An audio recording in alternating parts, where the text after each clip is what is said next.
The government shutdown is approaching the one-month mark now, and with no end in sight, money for the federal food assistance program known as SNAP is set to run out this weekend.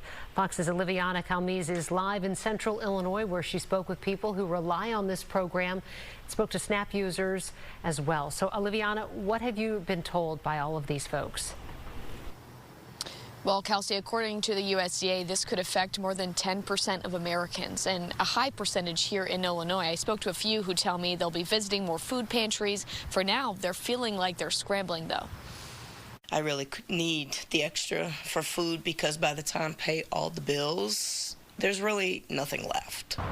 Lisa Weaving is part of the 15% of Illinois residents who rely on food assistance. She's in cancer remission and can't work right now. She lives in a building with older adults and others on disability. The entire building right now is in an uproar because they don't know where they're going to get their food from. Yes, we have the bread line across the street, but that's only one meal a day. She says their plan, get help anywhere they can.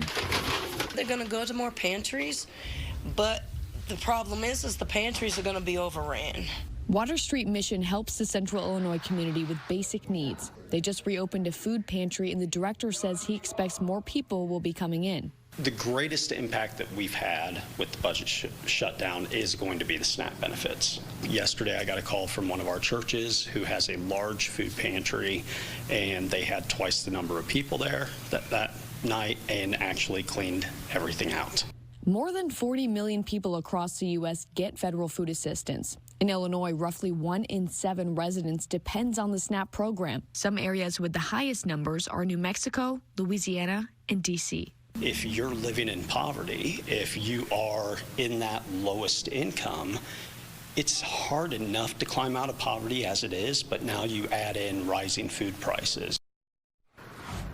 And Illinois and other states joined each other in court trying to force the federal government to resume these SNAP payouts because they know they can't fill this big gap on their own. Kelsey. All right, so Oliviana, if nothing is resolved before the deadline, then when the shutdown ends, do we know how long it may take for SNAP recipients to once again receive those benefits? Yeah, that is still unclear when exactly they would be able to get those benefits back. However, the folks I spoke to said they hate being in the crossfire of all of this. They want it to end, and they just want clarity on what the next steps are. And when you see those numbers, you realize that it is a lot of people. All right, Oliviana Calmes, thank you live from Illinois tonight.